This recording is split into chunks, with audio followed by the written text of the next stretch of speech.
Yeah, I'll react to that, sure. What? Why I feel more free in Britain than in America? You know, I've been convinced that I'm going to do it. I pledge allegiance to the flag of the United States of America and to the republic for which it stands, one nation, under God, indivisible, with liberty and justice for all. I haven't said that. I haven't done that pledge for 13 years, and I still remember it. And I'm realizing just now that that's a little weird. And I don't know why we do that, but okay. Why I feel more free in Britain than in America. American in the UK. Let's go, guys. Hope everyone's doing well. Original link to the video from Girl in London. Girl Gone London. I can't talk words. Let's learn. Cross the road. I can look to see if there's traffic with my own. Okay, in the UK, I can cross the road wherever I want to cross the road. I can look to see if there's traffic with my own eyes, and I can just decide to walk across that road with no fear of a fine or a ticket or getting in trouble. Which sounds more free to you? Hi, and welcome back to the Girl Gone London channel. Today, I am discussing all the ways in which I feel more free in the UK than in the USA. And this is a funny topic, I suppose, because America associates itself with freedom. True, brother. The fact that Americans are free. But I was thinking about whether I would want to move back to America, and it has changed at various points in my life here in the UK. If you don't know, I am a dual UK and US citizen, so technically I could live in either country, and I have chosen for multiple reasons, but some of these in this video to be in the UK. I wonder what part of the USA she's from, but by her accent, I can't really tell. When I think about moving to America, there are some things that come up that I'm not entirely sure I could deal with, and that made me realize that actually my life here in the UK seems more free than it would be in the USA. So let's get started. Number one, and this is... I don't care about the freedom so much. I care about the history, and you guys have way more of it.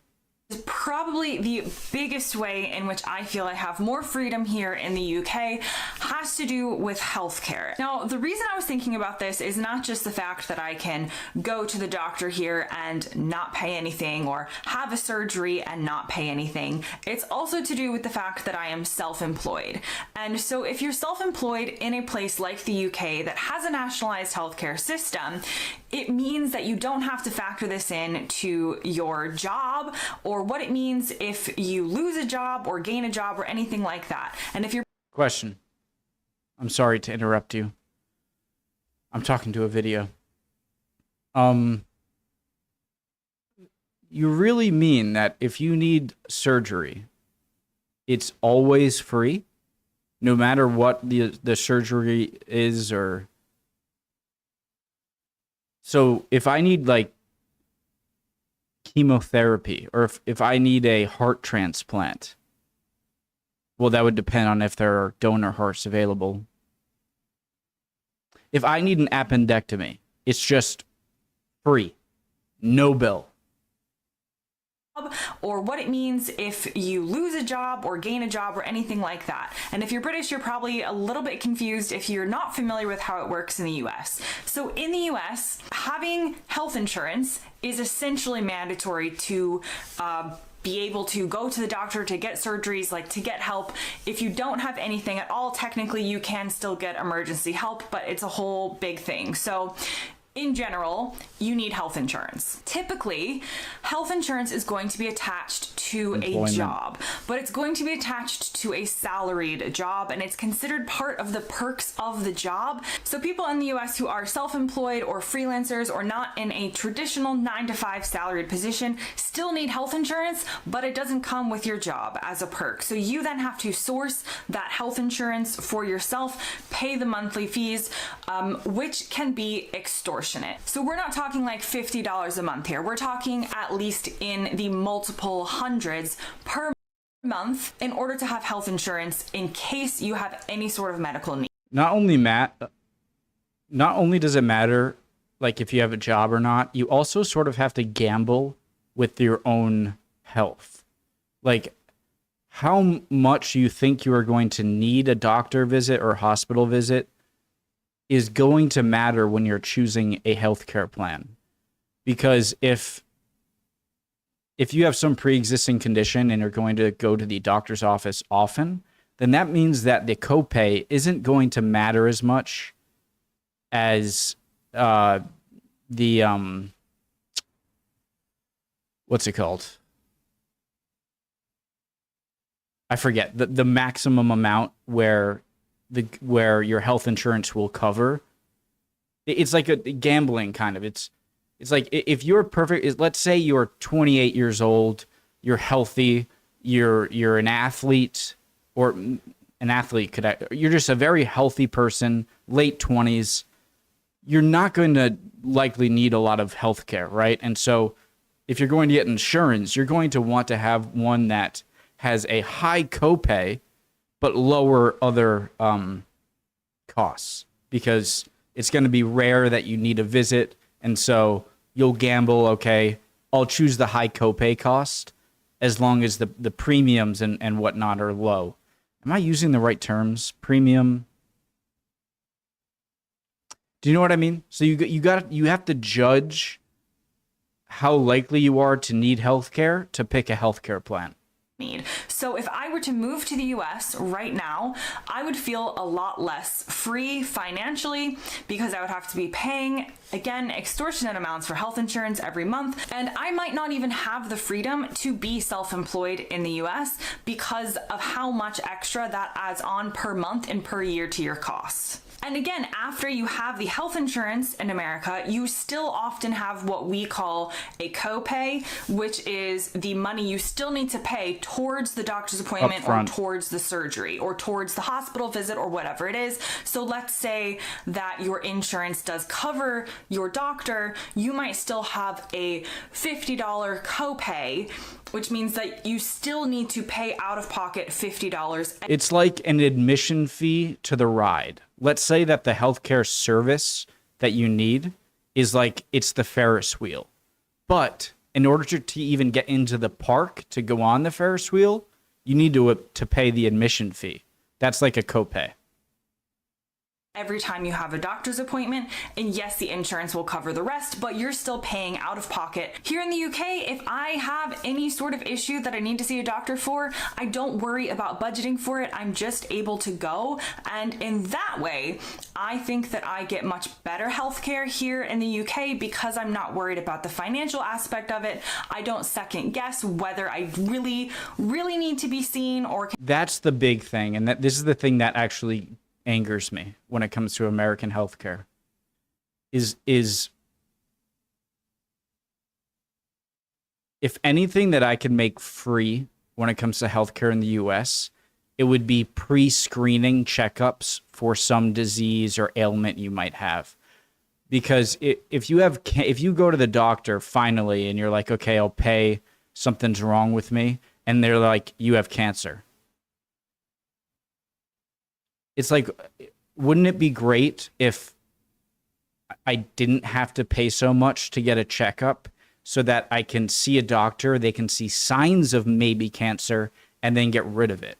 Because the sooner you act, the better chance of survival you're going to have. And that just seems evil.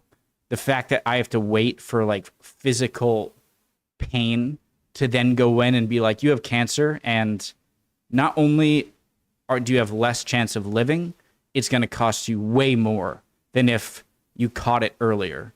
And that's maddening, angering. That, yeah.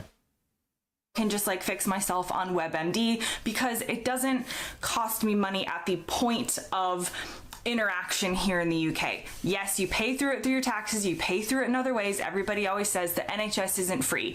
It's not free overall, but it is free to each individual at the point of interaction. So it's much different to the American system, which is not free at any point. And even if you have health insurance, you are often still paying out of pocket. And not only does that make sense from a moral point of view, but you can also end up making everyone pay less on average, since you can go in and then get preventative care rather than going in later and then finding something wrong with you that they could have found out a year ago. And now it's a very expensive procedure. And now the taxes have to go more to it. So that's a double good from your healthcare. The next thing on my list, and this is much more trivial, but it does have to do with the public access to land here in the UK. Watch my countryside video that I posted recently if you haven't seen that, where I talk about the public access to footpaths here in the UK, meaning that you can essentially roam or walk through privately owned land a lot of times because you have right of way as the public on a footpath. In America, it is not like this at all. Private land is basically private land, and you can go to, of course, a park or a national park or something like that, but you can't usually just leave your house or pick a particular spot and keep wandering for a long time. Sometimes it feels like the USA as a country is just one big giant company in a lot of ways. I love the USA. I can't believe I'm saying this after all the things I do. I was born here. I love it, but I do feel like every aspect of life is about profit in some way, rather than just like making it so everyone can have a nice life. And I've seen a few videos from other YouTubers from Britain of like traversing across the British Isles. And so I've learned that like rite of passage rule before. It's a much more private system that has no public access or right of way in that sense. So I feel like I can move a little bit more freely in the UK when it comes to walking. And also, my third reason that I feel more free in the UK than in the USA is public transportation. So America, for the most part, is run on cars. Now, a lot of the UK is also run on cars. If you go to Cornwall, you're probably going to want a car. There are buses, but a car is going to get you places much faster. However, the vast majority of the UK is really well connected by trains, by buses, and by other forms of transportation than a car. So it means here I have more options. Maybe I still do want to take a car into the countryside, but if I didn't have one, I could check out the local buses. I could check out the trains. The train system in the UK can get you very, very far into tons of different places. As you saw in my Great Missenden video the other day, I can go to this countryside feeling village 40 minutes on the train from London, no car. How does she only have 44,000 subscribers? I feel like the videos I've seen from her are way better than my videos, and I feel almost guilty that she has less than me, but I'm sure she will pass me soon. I have heard from talking to people from the UK online since I've started this channel that it's actually not that uncommon for people in their 20s or 30s to not even have a driver's license. And over here, that's like, what are you talking about? What are you talking about? Like, it's a necessity. How do you move?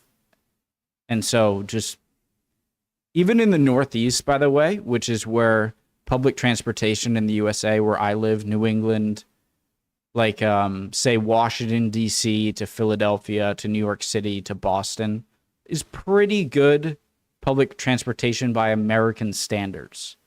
And so if you think over where I live is bad, then man, the rest of the country is going to be hell. Necessary. The next thing on my list, and this doesn't really apply to me because I don't really drink, but if we're putting this list together for your average American versus British life, in the UK, the drinking age is 18, whereas in America, it is 21. Yeah, I definitely don't drink either. So in that was a lie. Drinking age is 18, whereas in America it is 21. So in that way, the UK seems more free and at an earlier age. The next thing on my list, again, has to do with my employment. And this really, as I've... Yeah, but you guys can't own a assault rifle. Checkmate. Please understand my sarcasm. mentioned, The next thing on my list, again, has to do with my employment. And this really, as I've mentioned, is what has gotten me thinking about this subject. And this is to do with employment rights and paid leave. So when you talk about freedom, in the UK, if I were to work a traditional 9-to-5 salaried position, I would be guaranteed by the government 28 paid days of annual leave per year. In the US, if I were in the same exact position, a salaried 9-to-5 job, there are no federal government requirements for how many days I could have off. That again is seen as like a perk of the job. So it's more of like, it seems like it's more of a employee enticing move than it is a government, a federal regulation. It's like, oh, you want to go over there? Well, we have this many free days or this many maternal leave or paternal leave days. It's not government required. So you hope to pick a job that offers you enough leave or enough days off, or vacation days as we call it in America, but there is no federal mandate for how many days this has to be. It could be 0. And even when you do tend to get vacation days included in your job in America, it usually is much less than in the UK, which is why in the UK and in Europe, actually, people tend to think of like the summer holidays or the winter holidays or whatever it is, as people can take multiple week trips sometimes. But in my experience, Americans almost never have that 28 days off per year, or even more in some other European countries. They're going to have fewer days. And so their trips need to be a bit shorter, maybe 5 days, maybe 7 days at a max. Taking a like 2 or 3 week trip, as people can often do in the UK or in Europe, is definitely not something that happens that much. So I think to myself, if I were to move back to America tomorrow, maybe let's say I'm not self-employed anymore and I do work a traditional 9-to-5 job, I would feel in that way less free than I have felt in the jobs that I've worked here in the UK. And that would be a huge and hard adjustment to make. The next thing on my list is the lower higher education fees here in the UK, which I can personally attest to because I did do my full master's degree here in the UK, so I know how much it costs here, even as an international student, versus how much doing a I'm very interested in hearing this.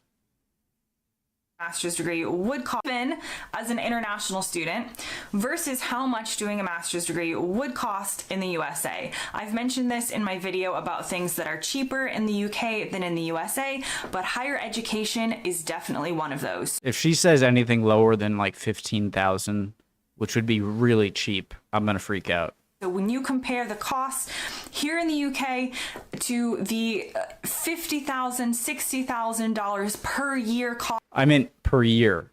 Wait. She's talking about Harvard or cost for some universities in the US. Well, wait. You still have to pay back loans. I was thinking, like, what are you talking about? If you have student loans, it's not going to cost that much, but it's a loan, so you're going to have to pay it later. I still have $20K in debt. I'm stupid. Never mind. Per year cost for some universities in the US. I mean, which one seems more doable to you? Which one seems like that country has more freedom? I don't know. There's a lot of good in the UK than in the USA.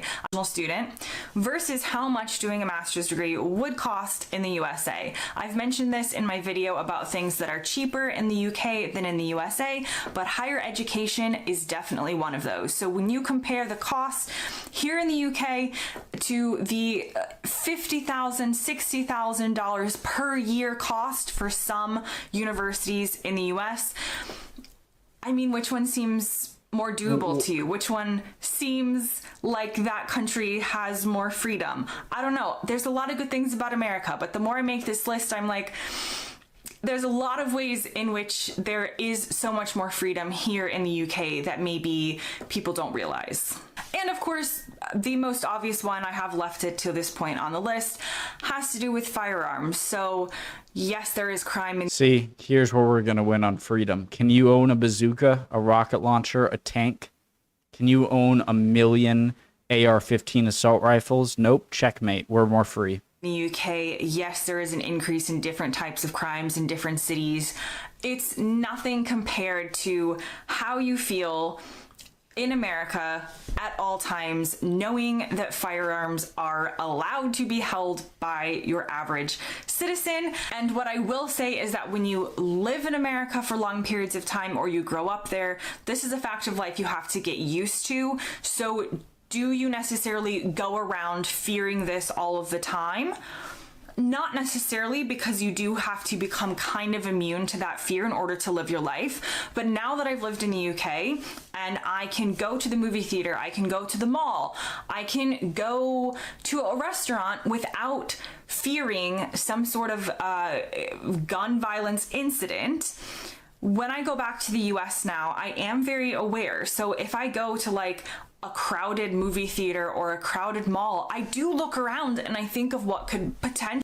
I had a dream. It was not more than a week ago. It was not more than 7 days ago.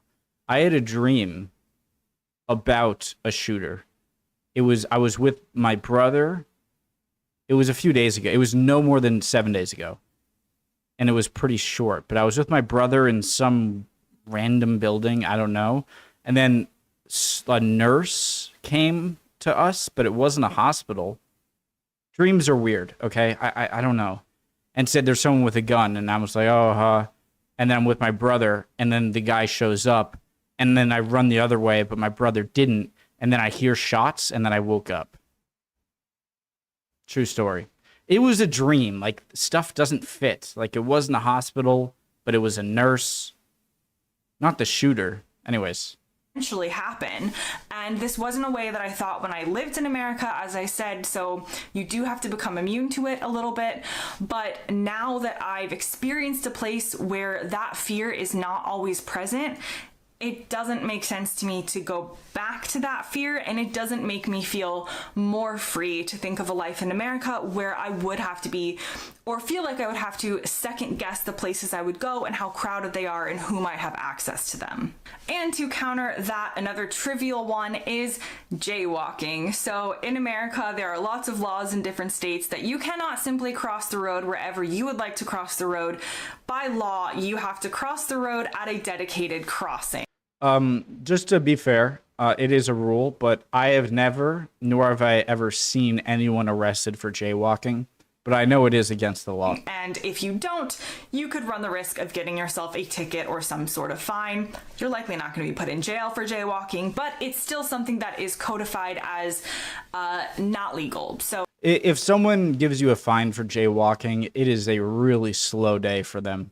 again, you're looking at some sort of punishment or at least a slap on the wrist from a police officer. In the UK, I can cross the road wherever I want to cross the road. I can look to see if there's traffic with my own eyes, and I can just decide to walk across that road with no fear of a fine or a ticket or getting in trouble. Which sounds more free to you? And finally, the last thing on my list, and this is an interesting one. We might do a religion in the UK versus the USA video at some point in time, but it's a little bit of a nuanced topic because we'll take... Is she going to say freedom from or freedom for a religion? England as an example. England has an official religion, the Church of England. Henry America doesn't have an official religion. Protestantism. However, Americans tend to be more religious. So again, there's layers to this topic. However, when it comes to people in power, in the UK, I feel like there is much more of a freedom of becoming somebody in power, whether that's at a more local level or a national level, regardless of your religion. The current leader of the Labour Party who are in power is an atheist. Rishi Sunak is a Hindu.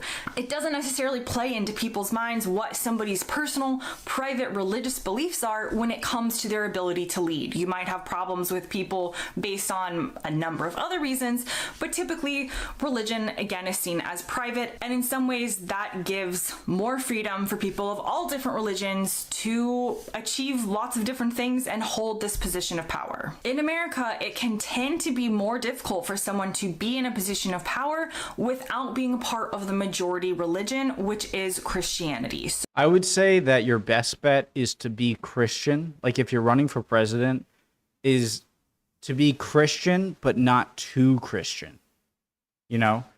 Because if you're not Christian at all, and like you're saying, no, I'm atheist, then you're going to lose a lot of the Southern vote. But if you're too Christian and say it every moment, then you're going to seem a little bit too religious crazy. And so I would say you wouldn't talk about it that much, but if asked, like, yes, God, would be fine. So because of 9/11, I don't know about being Muslim, if you could still do it. I'm sure a lot of people would be like, but 9/11. But she's right. It doesn't always come into play. I'm not saying that it's never happened. People do have different religious beliefs and have held office, but people do think about it more. They do question it more. And there has currently been no president that has declared themselves.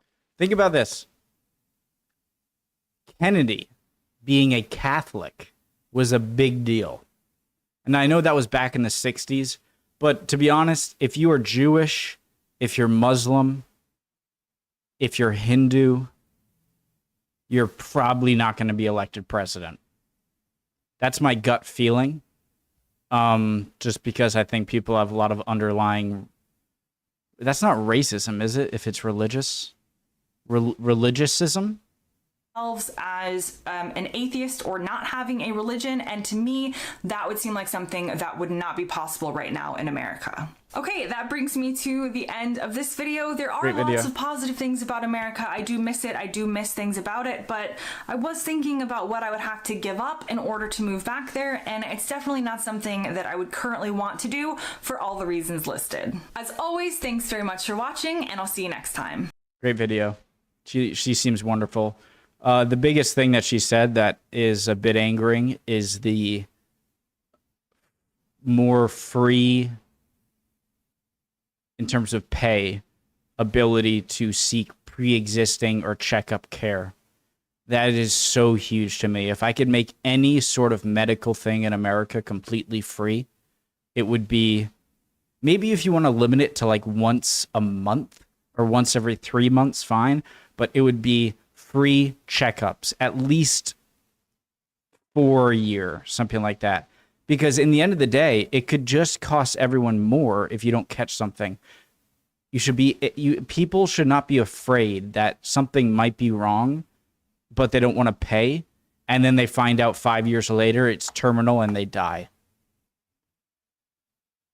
But America is more free because, shooting stuff. No. Love y'all. Hope you're all doing well. She was fantastic.